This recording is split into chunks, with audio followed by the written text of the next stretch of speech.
everyone. I'm going to put some announcements here at the beginning of the service. You might notice I'm not standing where you would expect me to be standing. I'm not in the sanctuary, I'm in the church office. And the reason for that is because right now, at this moment, as I am filming, the work has started across the street. We've got guys here jackhammering away, pounding stuff out, getting ready to renovate those bathrooms downstairs. And that process has gotten going. Thank you so much for your prayers in this regard, but hard to record some things while there's construction going on. But we are being adaptable, we're being very flexible about that. So you're going to see some different kind of backdrops maybe while this is going on, especially in today's service. The sermon is filmed right here in front of this setting. But I wanted to give you that heads up and say again, thank you for your support of this project. If you would like to please continue to support this project, I want to encourage you to think about continuing to give to St. James Lutheran Church. It's very easy to do online. If you just go to stjlc.com/give, you can give us your regular offering. If you feel led by the Holy Spirit to support us further than that, that would also be great. Thank you so much for your generosity. We really, really appreciate it. And the work being done now is going to benefit many, many people for many years to come. So thank you again for your support of that. Hello, St. James Lutheran Church. This is your pastor. I want to speak to you for a few minutes about a little bit about where we've been, but especially about where we are going next. Obviously, the context is the COVID-19 pandemic. Until March, we were certainly a physical church. You know, we met in this place I'm standing in right now, and we had a bit of an online presence. You know, we have a website, maybe a little bit more than that. Physical church, online presence. Since March, we've been, I know this is a bit provocative, but we've been an online church, online worship, with a bit of a physical presence. The building's been here, but we've not been in it. However, we have come twice to receive in-person a walk-up Holy Communion, so we have a physical presence. That's where it's been. Things are about to change again. The weekend of July 25th and 26th, that's the Saturday and the Sunday, on that weekend, we will be having 3 worship services here in the building, and that will be the pattern, God willing, for weeks and months ahead. It's return to the old, as it were.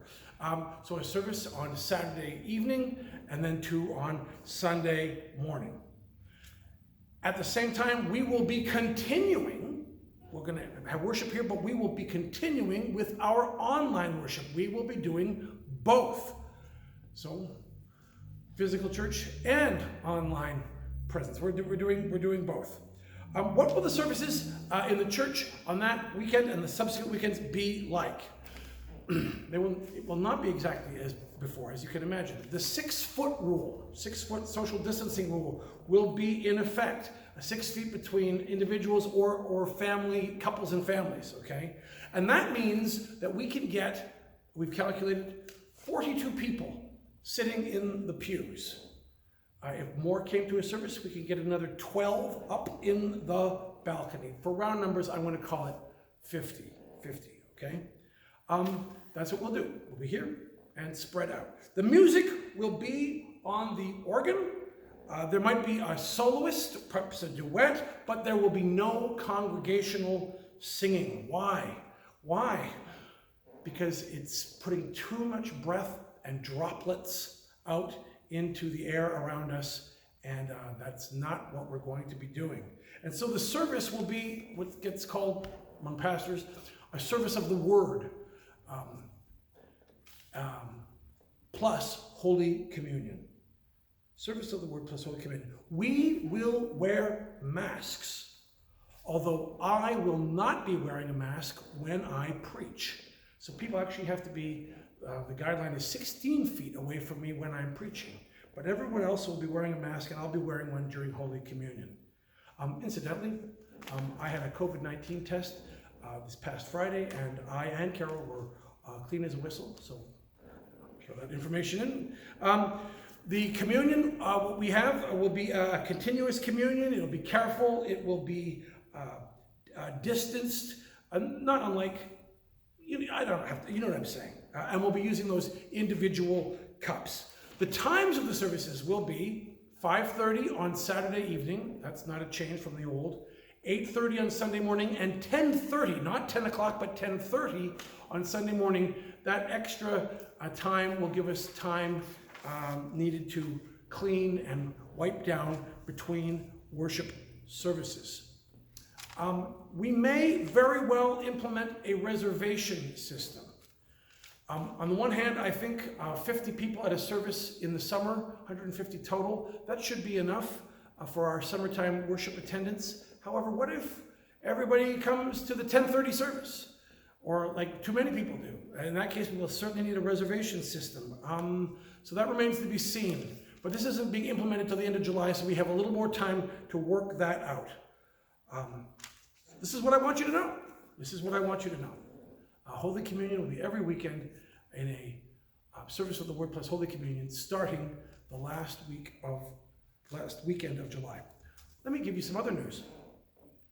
The demolition and construction that we have been waiting for, it has begun.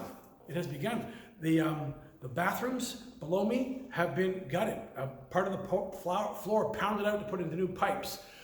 The elevator is gone. It left this morning in the back of a truck.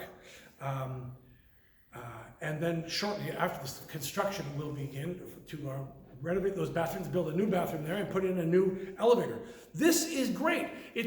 By the way, it's a blessing.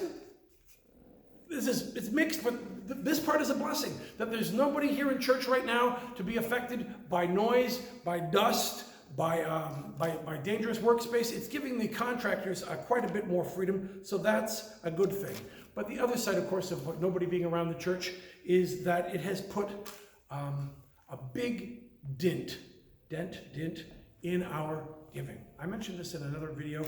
For example, in May, church giving was down by $9,000. That's a big drop.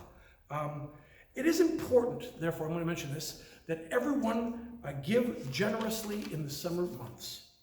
How can you do that? If you go to the website, the church website, stjlc.com. That's like St. James Lutheran Church, but it's stjlc.com. The homepage, our first page, up in the top right, there are some words, and you'll see the word give. You click on give, and then it gives you a couple of options to give electronically, or of course you can mail a check into the church. It is important that we not be lax about this. We really, if every month were to be down by $9,000, let's not even think about that. Let's just fix that up. Okay. Later, that's just for the normal operating costs of the church. Later, for this new construction and stuff, we are going to be launching a major fundraiser where we're looking to raise $100,000 over and above what we normally do. But that will be coming up later, much later. But please be praying about this now and how you might give generously to that. One final thing I want to deal with, why not start the in-person, in the sanctuary worship right now? It is because most of our staff are taking the first 2 weeks of July off for vacation. And Ryan and I and our families, and Christine as well, we have to go at the same time because Ryan is the one who records this. I'm the one who gives the messages. We all go at the same time. Pam Orenstein will still be in the office.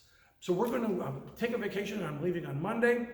When we get back mid-July, we will get this all together to be in worship on our first service back will be Saturday, July 25th. Incidentally, July 25th is St. James Day, the church for the saint for whom the Apostle James, for whom we are named, our congregation, and that will be our first day back, Saturday night, July 25th, and then the Sunday next day.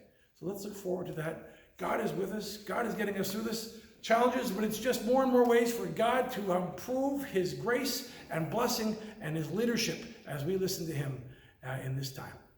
God bless you and have a safe and faith-filled summer. Amen.